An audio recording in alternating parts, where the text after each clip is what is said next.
Hello, everybody. Welcome to Community Conversations. I'm so glad that you chose to get out of the beautiful outdoors to come inside and listen to the beautiful outdoors. Um, my name is Courtney Shaw. I'm the facilitator of our series on technology and change.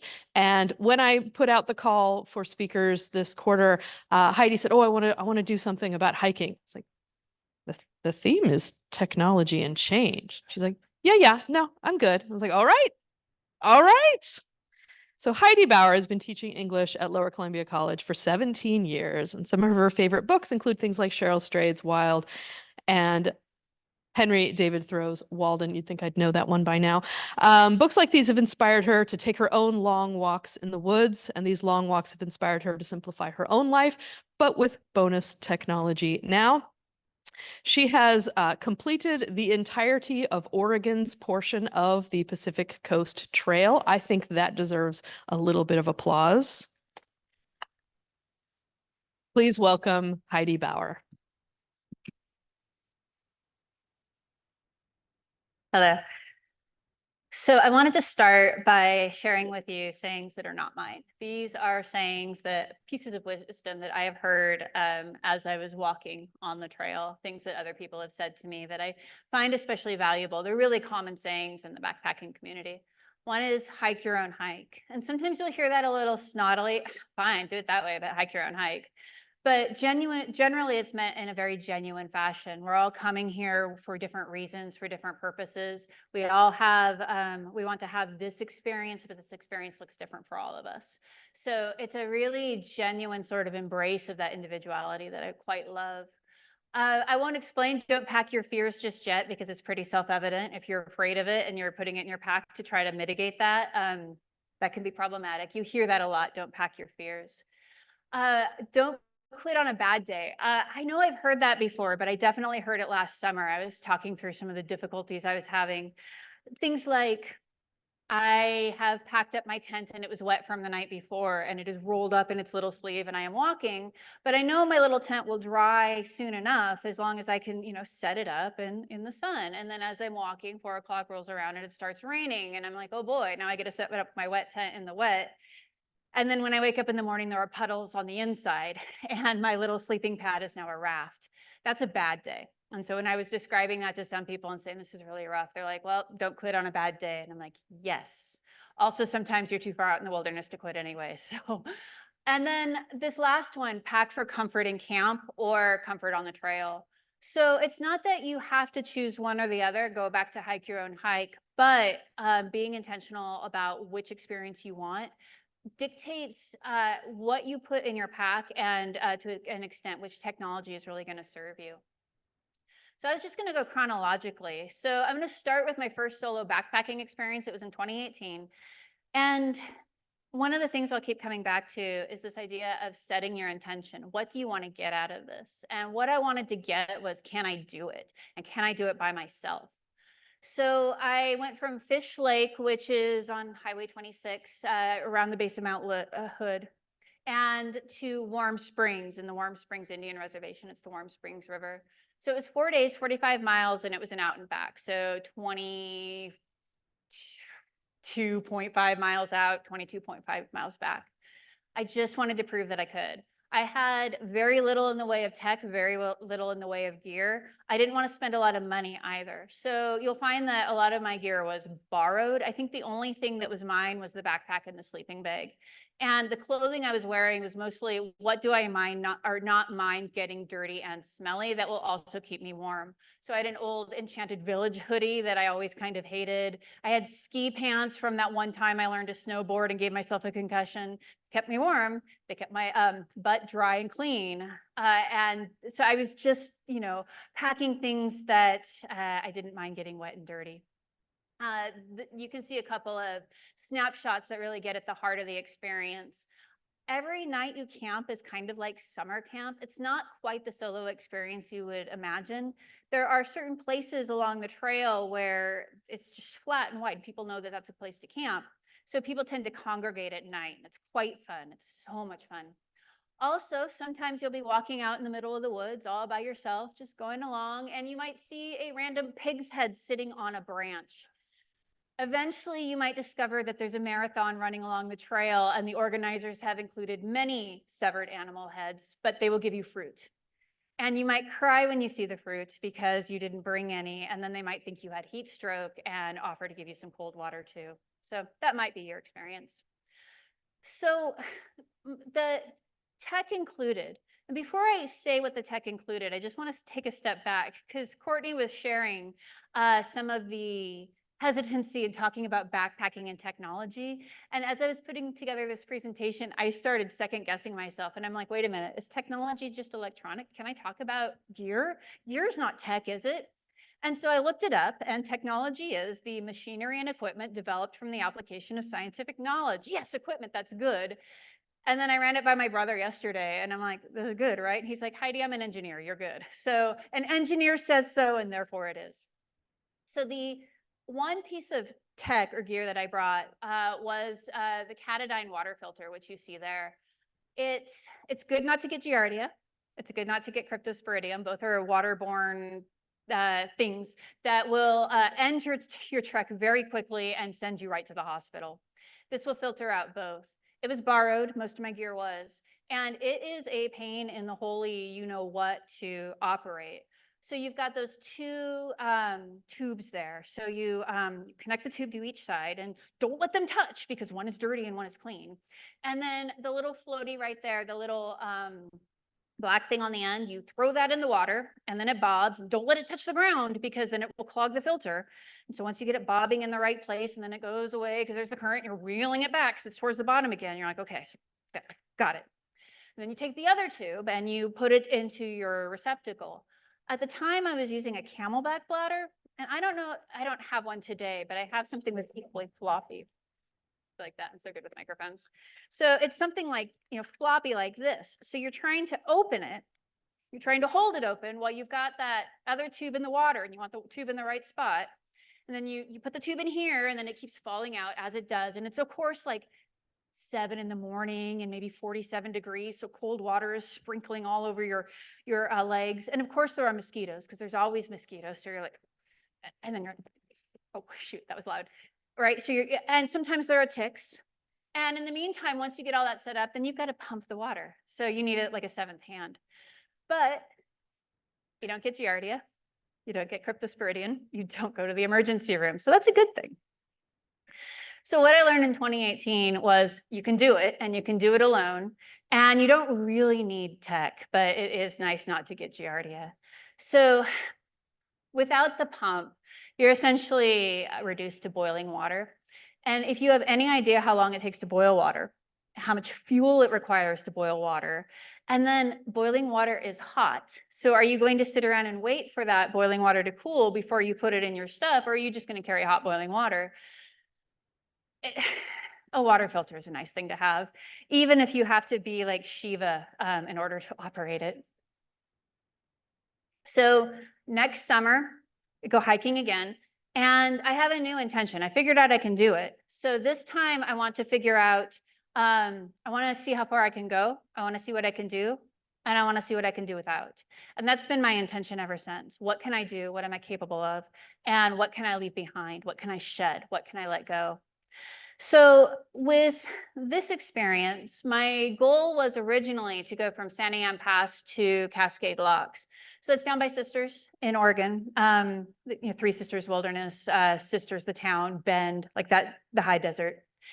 And Cascade Locks is the Washington-Oregon border.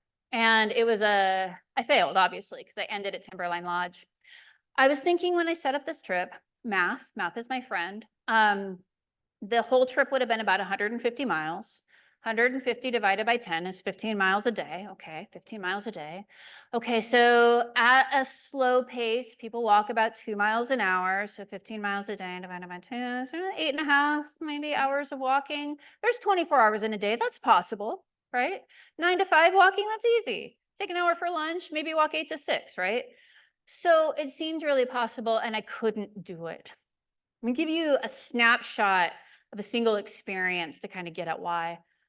So there's a mountain between Sisters and Timberline Lodge. I mean, Timberline Lodge is on another mountain. So there's a mountain at the end too, but there's a mountain, and it is Mount Jefferson. And Mount Jefferson is my frenemy, okay? I love Mount Jefferson. I want to be besties with it. And Mount Jefferson, like, that's cute. Let's see how I can kill you today. So as I'm climbing up Mount Jefferson, I am switchbacking up this burned out section. So it is just sun and blackened trees with no shade and me. And we're switchbacking and we're switchbacking. And I'm already behind. It's like 2 or 3 days in. I haven't been making the miles I need to make. So I'm trying to push up this hill. But it's one of those hot climbs where you're slamming water because you're dumping sweat until you have just water sloshing in your stomach. You're desperately thirsty. You're sweating all over the place, but you can't get any more in your mouth because you're making yourself sick because you've been drinking so much water. So then you get to the top of that hill, which took way too long, and there's a river, and you have to cross it. So crossing rivers is not efficient because you have to find the best way to not die. And sometimes that's not right at the trail. So you're scouting up, you're scouting down. You're thinking, can I hop on those rocks or will I fall? Did I mention that I gave myself a concussion snowboarding? I will fall. So you finally find the place where you're gonna cross the river. And then I was wearing leather hiking boots at the time.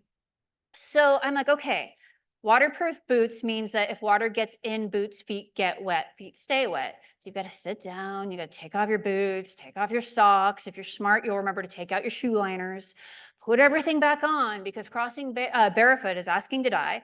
And then you cross and you have to sit back down, take everything off, put everything back on, right? It takes a long time.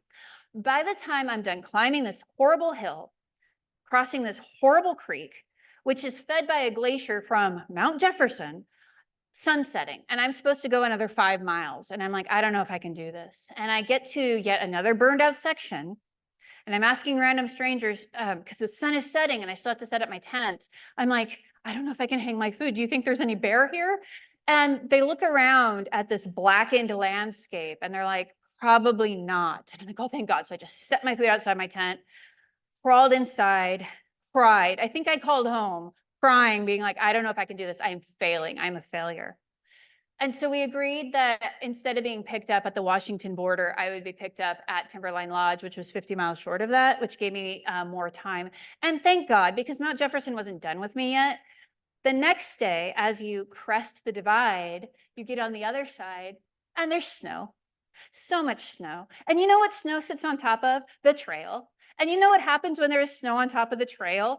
There's a path that goes this way because one person thinks this is a good route, and there's a path that goes this way and you can't find the trail. You can't see it. Your map might say it's that way. There's a lot of that way, and that's a lot of down, and I didn't want to climb back up. And I got lost. And I had blisters because that night where I was crying, my camelback leaked inside of my pack on top of my dry pair of socks.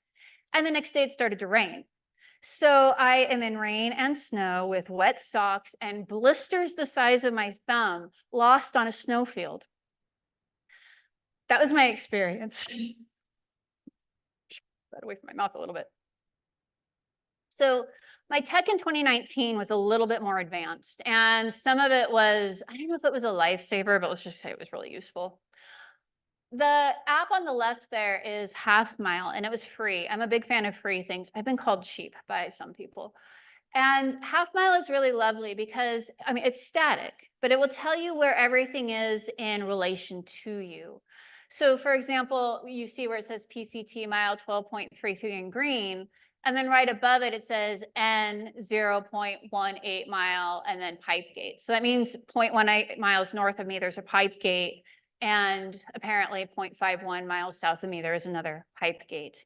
So it will include things like water sources. So it's not updated in real time. So whether or not that stream is dry or running or contaminated by chemicals or a cow pooped in it, or you'll find a llama pooped in it, which has happened, you don't know.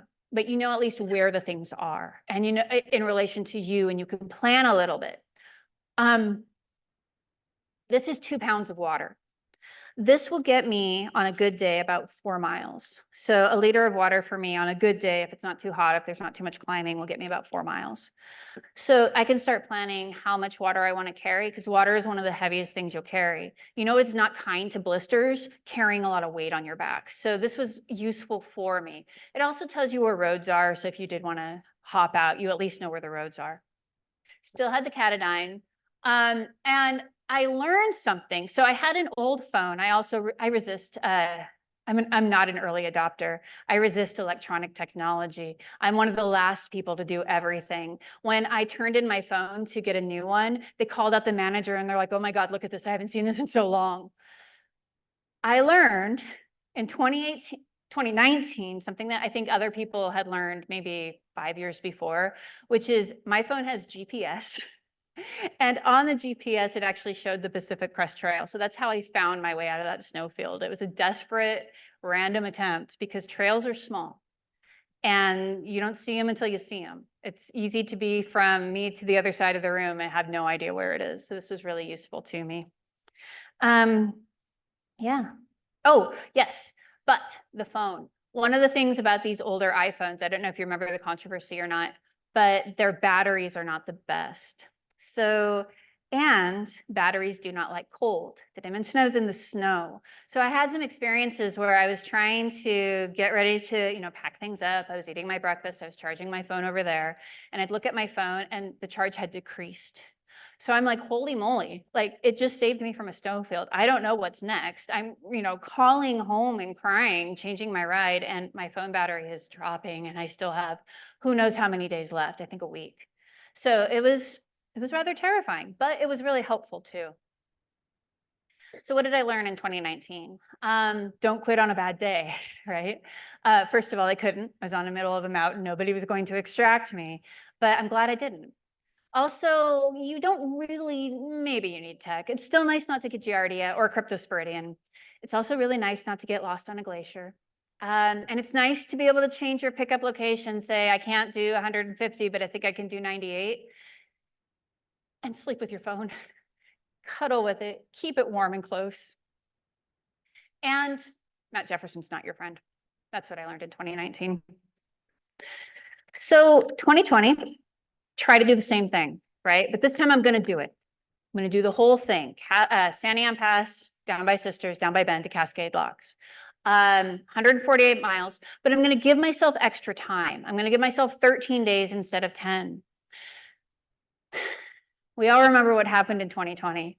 So I was not confident that anything was going to be open. I was going to walk up and past Timberline Lodge. I didn't know if it was going to be open.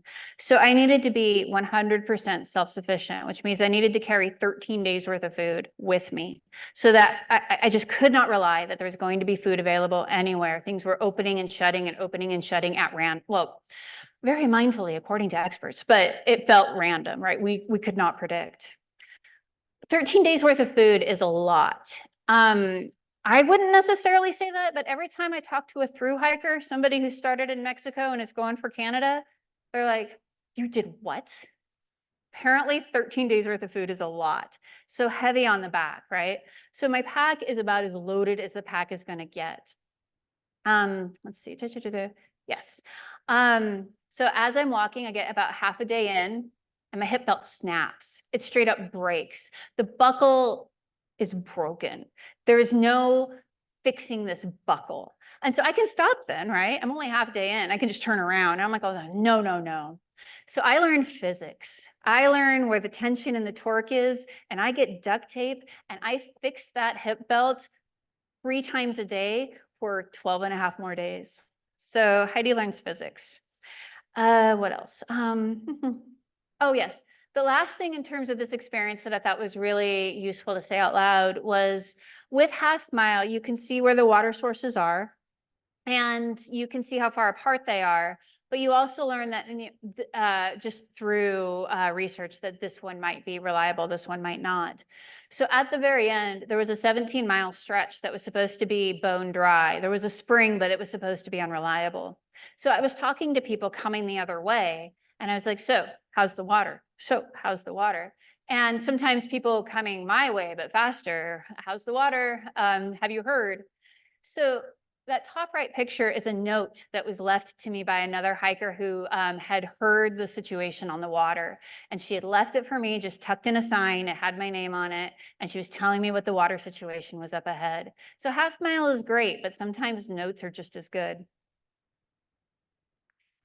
So in terms of tech, there's another term, hiker trash, that's just what you call hikers. We smell. And a lot of our fixes in our food is just, a hodgepodge of things in a plastic bag that nobody else would eat. And if you think about food and you think about hiker trash, there's a joke that's probably only funny to us, but if there's a Skittle on the ground and a day hiker sees it, they'll walk past it and kind of sneer and think, litter. And if a section hiker, so somebody who's not doing the whole Pacific Crest Trail, they're like, maybe I'll eat that. A through hiker will see the Skittle on the ground, pick it up, eat it, and look for more. That's hiker trash. So some hiker trash technology would be the duct tape. And Smart Bear, I didn't bring the whole thing. You know how heavy that is? The trick is you take a little bit and you wrap it around a pencil or your trekking pole, right? Multi-purpose is good. When you're thinking about gear, you want it to be lightweight, you want it to be multifunctional, and you want it to be easy to use. Duct tape is most of those things. I also upgraded my water game a little bit. Instead of using that Camelback bladder that is splashing all over the place, I looked around at what the cool kids were doing. They were using smart water bottles. It's a lot easier to stick a smart water bottle between your knees and stick one of those tubes in there. That's one less thing you have to hold. So I was feeling pretty clever. And I upgraded my blister game because Band-Aids on wet feet fall off. That's not useful if your wet foot has a blister the size of your thumb. These hydrogel things tend to stay on a little bit better. So that's the tech that I brought. And what did I learn? Well, I want to keep going back to, you don't really need any of this. Hiking is just walking in the woods, right? You do it for 2 days and now you're backpacking. Well, I guess you should have a backpack too. But duct tape does fix everything. I learned that. Smart water bottles work better than Camelbacks, plus they're lighter. Information moves at a human pace. So notes on a trail are still really useful. Hey, what's that river crossing like up ahead? Hey, what's that water source like up ahead? What are the mosquitoes doing up ahead? These are useful things to know, and you can just ask other humans and notes still work. But it's still nice not to get Giardia. It's still nice not to get lost on a glacier. I had to do that same up and over. And this time I got heat stroke. So when I was going down that glacier, I was dry heaving the whole way down. So still sleep with your phone, still do this with no money, but Mount Jefferson is still never going to be your friend, no matter how much you try.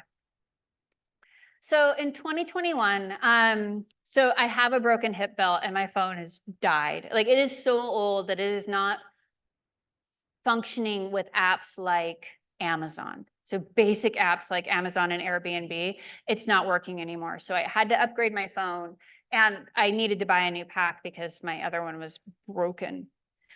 So we decided, I went with a friend this year and she only likes to hike for a week at a time. So we were only doing a week, and she doesn't like hiking for too many miles in a day. So we were doing a week and 83 miles, which is like what, 10, 11 miles a day. It's not too terribly much.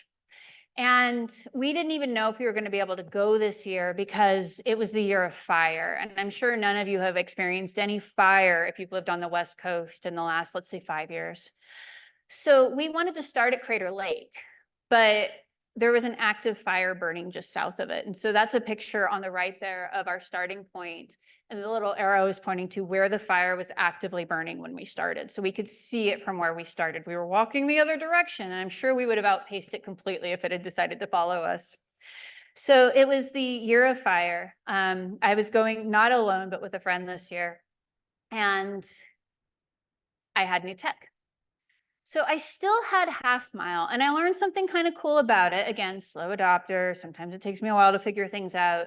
The GPS I was using on my phone, half mile actually has that too. And it, if you click a button, it will be like, where are you? And then where is the PCT in relation to you? And then you can just follow the line and get back to the trail.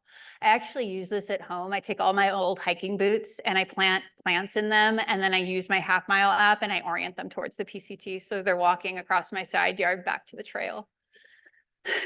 Oh, you like that?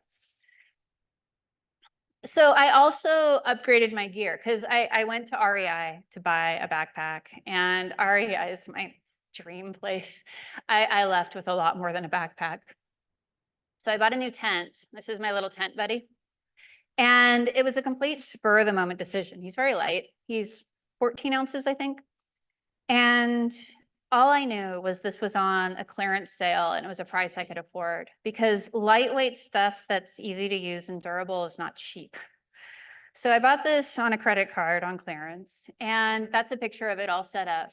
And some things I wish I had thought about before I got it. There are two characteristics of this tent, which I think are kind of key. One is it's what's called, it's not a freestanding tent. It's a non-freestanding tent is what it's called. And all that means is it's not held up with poles. So if you don't have it all staked in, it's just going to flatten like a pancake. So there's one pole that's holding it up, but that's my trekking pole. And then you bring like one pole like this big across the top, and then that's it. So that means when you set this guy up, there are 10 guidelines. There are 4 on each corner. No, there are 12 guidelines. There are 4 on each corner, 2 with the door, and then each one doubles up so that you can tension and torque. So when you set this tent up, you kind of have to stand on one foot, smudge some sage, do a little dance and sing a little song, and maybe you'll get it right. And you kind of hope nobody's watching because it will never pitch the same way twice. The ground changes, the ground is uneven, sometimes your space changes. It's a lot of work. Non-freestanding tents are also a lot lighter because you're not dealing with poles, right? So I think I'll probably stick with a non-freestanding tent, but it would have been nice to have made that choice in an informed manner.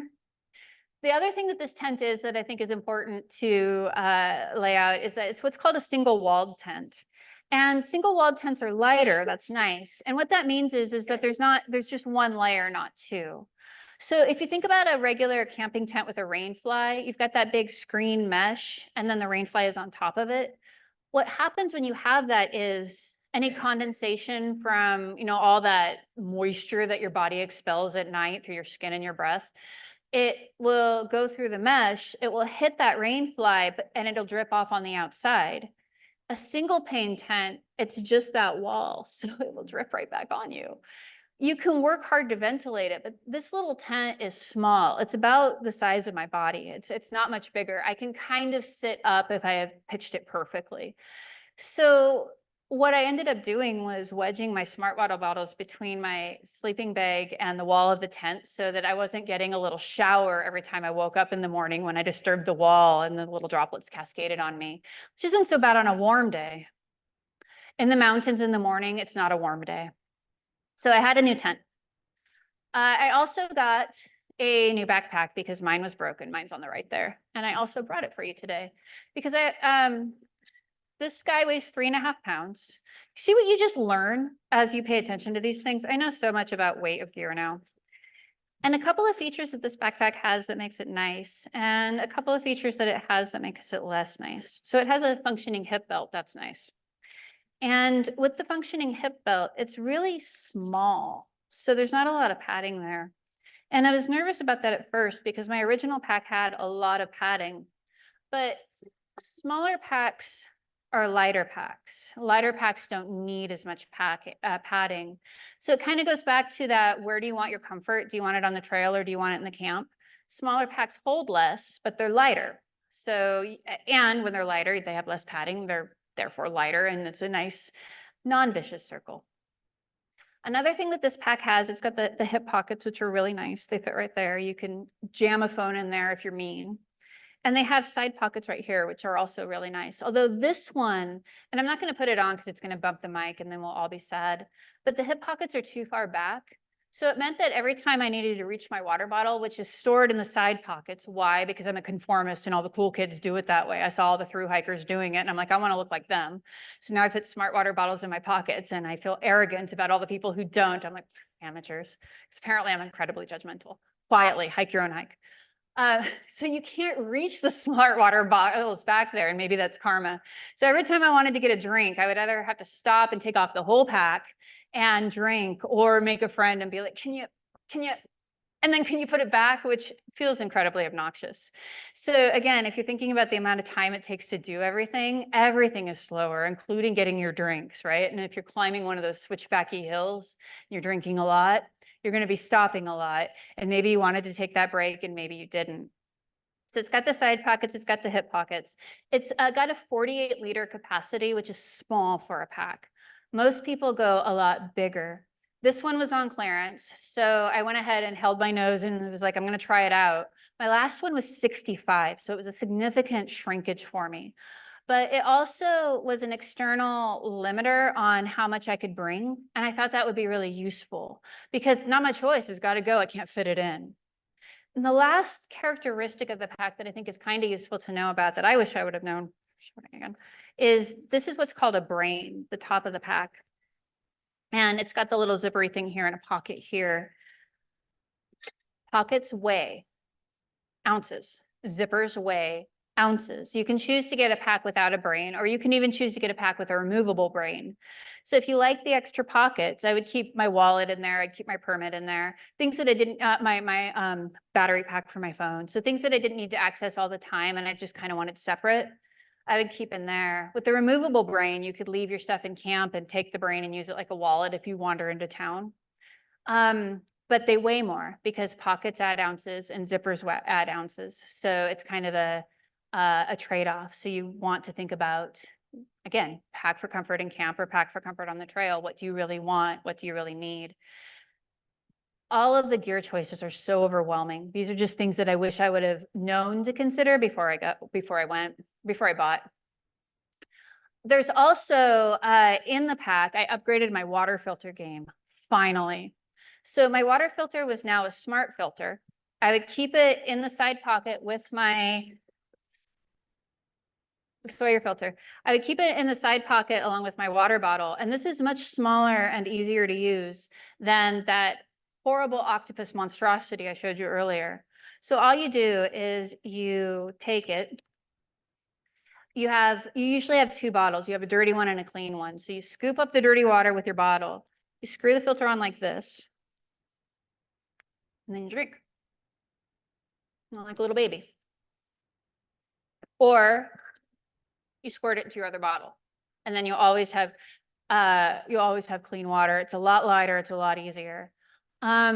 Two things that are kind of limiting about that. One is when you're drinking like a little baby, you have to suck really hard. It takes a little bit longer. You're getting less hydration in. And you're exercising a lot. Hydration is your friend. Also, once that bottle gets empty and you're squeezing it, it makes those awful crackly sounds. It's just a little too full now to hear it.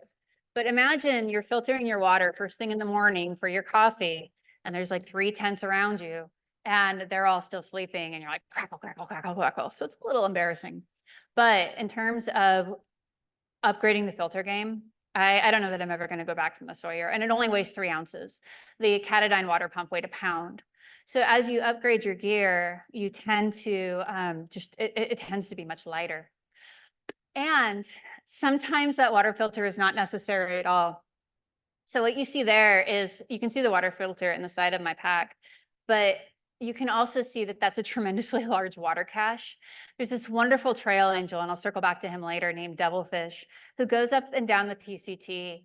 And I had the chance to meet him. And he says, I am just recreating I'm trying to mitigate the trauma of my experience when I hiked it. So one of the things he does is he maintains and stocks hundreds of gallons of water in places where people would otherwise have to hike for 20 miles without. Problem was, Half Mile didn't tell me that. That's not a stream. So I already had a tremendous amount of water, 2 pounds per liter, when I got to the water cache. So you can benefit from these if you know they exist, right? Coming back to hike your own hike, that's Allie. She was the one I was hiking with. And people like to bring their luxury items. People who know me know that I always bring a book. Allie brought a chair. And oh, you think that's great? My husband, when I hiked the Timberline Trail with him, brought a chair and a Nintendo Switch and cigars. And he made sure that he used every one of those objects every night because they were useful. So Allie brought a chair, and she always would be a little defensive about it, but you can see how much she loves her chair. She loves her chair so much. I would never want to take that from her. Everybody has their own decision about what is worth bringing and what is worth leaving behind. So I love that hike your own hike philosophy so much. The other thing that Allie, the other place where we diverge is Allie gets stage fright when she uses the bathroom. She uses a more updated app that I'll show you in a minute that can tell you where all the outhouses were. And she might have been planning a lot of her timing of things around where the next outhouse might be. So the time when the outhouse was locked for no reason was more interesting for me than it was for her. So in 2021, I learned to pack for comfort on the trail, right? So I was really focusing on lightening my load, and I had some upgrades in the technology that was allowing me to do that. You have no idea how much research and development goes into these ever lightening gear. It's really fascinating behind the scenes. But still, the lightest thing is what you leave, right? So in terms of water, knowing where the water is lets you leave behind, no matter how much money you spend on gear. If you fill that pack with stuff you don't need or stuff that won't serve you, it's still going to be heavy no matter how light the gear is, which goes with don't pack your fears. One of the things that people insisted we bring on this particular stretch was bear spray. Bear spray weighs a pound. It's not light. A ranger gave it to us at the start and said it was required. It wasn't. A lot of people are afraid of bears on the Pacific Crest Trail. I've never seen a bear. I've seen the butt of an elk and I've seen bear prints, and people close to me, like half a day ahead or behind, have seen bear. I've never seen one. I don't feel like my safety is enhanced by bringing this 1 pound can of bear spray. That was the last time I ever brought it. So don't pack your fears. The lightest thing is what you leave. And based on my experience with Allie and with fire, maybe it was time to upgrade to this new phone app, because among other things, the incident reports, that's a picture of an incident report, it's hard to get them updated in real time. And you know how it is when you're out somewhere and you have like 1 bar of service and you're waiting for your phone to load and waiting for your phone to load. And if you're wondering where the fire is when that happens, there's a certain degree of anxiety that goes into that. Sometimes you're like, well, I guess I'll just go anyway, see what happens. So having a new phone app that was updated a little closer to real time felt like a safer thing. So those were the lessons from 2022 or 2021. So 2022 was the year I did all of Oregon. So same intention, what can I do and what can I do without? And once again, Oregon was like on fire, on fire. So that's a picture on the right there. You can see my little tent buddy on the left, and you can get a sense of how big it is. That's me sitting on the ground. It's a teeny tiny little guy. So on the right there, once again, that's my starting point. I was going to start at the California border and I couldn't because the area around Mount Shasta was on fire. That's the area around Mount Shasta. I had to start a day and a half in at Mount Ashland. So right around Ashland. And what was closed as I walked through Oregon was a moving target. The area around Jefferson had burned the year before. And I would try to be funny and say Jefferson had it coming, but it was heartbreaking. The beauty there is stunning. I'll cry if I think about it too much. And it was still closed from the year before. It was a good 70-mile stretch, I think. And my personal intention was to hike as much of Oregon as I could that wasn't closed. So I was going to hike every inch that wasn't closed because of fire. Because there is an extent where I actually do follow rules, and don't go there because it's on fire is one of the rules that I would follow. While I was hiking, so I had to start farther north than I intended. I had to figure out how I was going to get around the fire closure up ahead. So I arranged a ride around it from somebody who's very generous. And then as I'm walking, a trail behind me, a section of trail behind me, about 70 miles closed. So I got just through it, saw the fire, it closed behind me. And a section of trail in front of me also closed. So the stretch from Crater Lake to Odell Lake, Shelter Cove, which is a 70-mile stretch, was on fire. Wasn't on fire when I started, and I couldn't hike through that. To a certain extent, fortunately, that was the section that Allie and I had done the year before, so I had seen it before it burned. Also, none of this is my fault. Just because things burn after I go through them does not mean that I did that. Correlation does not equal causation. That is science. So that's my experience in 2021. I wanted to do everything I could do in Oregon that wasn't on fire. So my new tech is that new app, and that new app is called Far Out. It used to be called Gut Hook. This app, I tell you what, I am a fan, and I'm not a phone person. One of the things it can do is it can let you put check-ins so that your family who might be worried about you because they might know you're hiking through a state that's on fire, maybe, they can see where you are in relatively real time. Those check-ins don't update until your phone goes back into service, but then they can see you. And that also means that your last known location, in case something does happen to you, has also been recorded for people so that maybe they can find your corpse or your living body. So the check-ins were really nice, and they soothed some of the fears in my family or heightened them, because this was before we realized that it didn't update until you were in service, and there might be 3 days that had gone by without me checking in, and that might have freaked some people out. Hi, Mom. So another thing that it does is it tells you where the water is, and it tells you the state of the water. All of this information is crowdsourced. So as hikers come across it, these checkpoints, they will update what they see in real time. It's quite lovely. Again, the app itself doesn't update until you get service, and you might walk for 2 or 3 days without service, but 2 or 3 day old information is still pretty good information. So the picture that you see up there, you see the green flag, the blue drop, and the brown triangle. The blue drop is your water source, and it tells you that 0.7 miles to the south of you is the next one that way, and 4.2 miles to the north of you is the next one that way, which is really useful. And then the little brown triangle tells you the same thing, but campsites. So you can get to a place, kind of, and what time is it? And you're looking at the sun, not your watch, because one, people don't own watches anymore, and two, you're out in the wilderness, so tell your time by the sun. And then you can think, okay, well, the next campsite, according to this, is 16 miles ahead. Can I push through 16 miles before the sun sets, or am I staying here? That's useful. It also gets updated in real time. So what this information here is saying is, up top, water from the aqueduct is not good for drinking, as it could be contaminated with chemicals. Well, that's useful to know. Check Grizzly Creek, a stream slightly further along the PCT to the east, for better water. And then the comment down bottom was one of the people updating it in real time. I see chemicals floating in what's left of Grizzly Creek flow. I collected a liter to push 8 miles south. I'd recommend carrying enough water to skip this spot, Nobo or Sobo. And Nobo is northbound, Sobo is southbound. Those are two more hiking terms that I had to learn along the way. So those are one of the other things I really like about this app is people tend to be pretty, they post useful information. It's not like Facebook. They get a little salty sometimes, they get a little funny sometimes, but mostly it's not cluttered up with that. It's cluttered up with what you need to know, because people use this as a survival tool and they don't have a lot of patience for nonsense. So there's another update, and you can see dry as a bone. This was dry, but the next water source going Nobo is close, and it's lovely.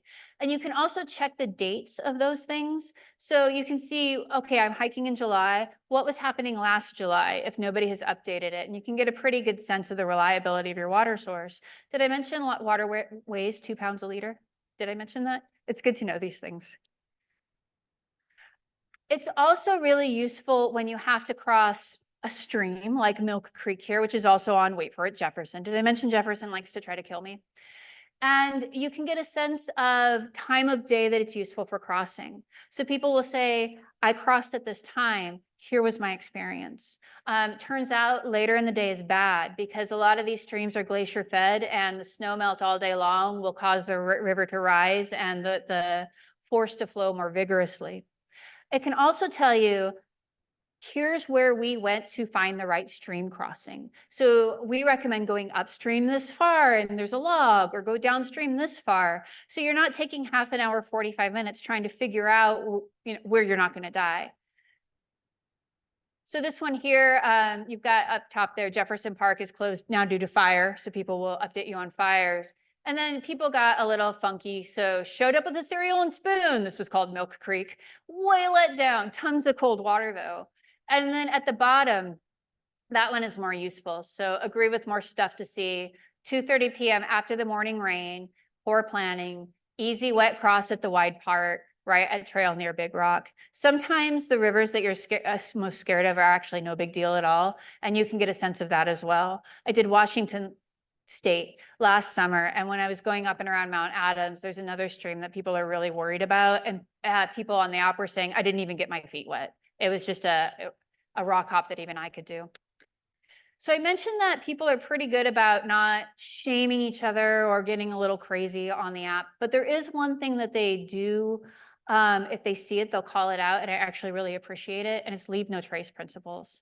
So I say a lot, hike your own hike, and I mean that, but there are two places where even I get really salty.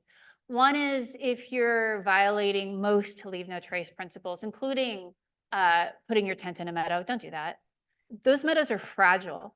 And this one tent might not kill everything, but then other people do it, and then other people do it. These are precious, fragile places. Don't camp in a meadow. And 6 rocks is not a proper fire ring. There's a lot of fire. Just don't. That's my 2 cents there. So this one was one of those call outs. I was up in the middle of nowhere. There were rocks everywhere, and there was this tiny little spring. And somebody said, there's a lot of good camping up the hill to the left. Just look around. I'm ashamed of fellow PCT hikers camped right next to the stream, because that's one of the leave no trace principles. You want to be a minimum amount of space from water. You don't want to contaminate your water sources. You are drinking out of those, and so are other people, and they're kind of clean and pristine, and sometimes they contain endangered species, so stay away. Don't camp right next to them. Don't. I was ashamed of fellow PCT hikers camp right next to the spring. 4 tents crammed together. There are signs posted everywhere not to camp within 100 feet of water. Come on, guys, you're making us all look bad. Shame on you. So this kind of thing I actually think is useful for calling people out for. And I'm going to be honest, it educated me on a few leave no trace principles that I didn't know. So that's also really useful. So the last thing it can do is show you where the campsites are, because they're often small, and you get stressed about being able to find them. So I'm going to skip to the final lessons I've learned. So I also hiked Washington. I did Cascade Locks to Stevens Pass, Washington border, up by Leavenworth, 62,000 feet of elevation gain, which is the equivalent of climbing Mount Hood and the Empire State Building and Mount Everest and the Sears Tower and Kilimanjaro and the Leaning Tower of Pisa. So with a couple of feet left over to, climb some stairs. So the tech isn't very much different from what you saw before, but I was on the waiting list for a hip replacement during that hike. So I'm going to wrap up by giving you my current favorite tech and the final lessons I learned. So here's what I learned from all of these experiences. The better the gear, the lighter your load, really. But it can't replace creative thinking or experience, because the lightest thing is what you leave behind. And if you're packing your fears, then you are adding to your load, mentally and physically, if you think about it. Also, better gear will also make you kind of precious about your gear. People get really nervous about little bears, also known as mice, gnawing holes into their very expensive tents. And sometimes it's a less enjoyable experience if you're very precious about your gear. So it can make you safer, but it can make it easier to pack your fear. It can make you comfortably certain in a way that maybe isn't comfortable. I remember I was walking along and thinking, did I cancel my wine shipment? I did cancel my wine shipment. They didn't confirm. Are they going to send my wine? Are they going to lose my wine? I want my wine. And so I was checking my email on the trail. Maybe we should be a little bit more comfortable with being a little less certain.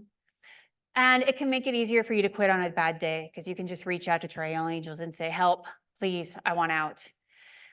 But ultimately, hike your own hike. And Matt Jefferson still isn't your friend. Thank you.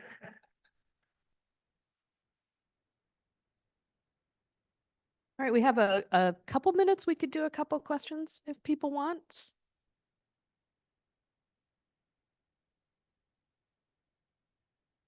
Oh, yes. I was wondering about cooking. How'd you cook? And also, as far as putting in your tent stakes, did you use a rock? So I'll start with the tent stakes first.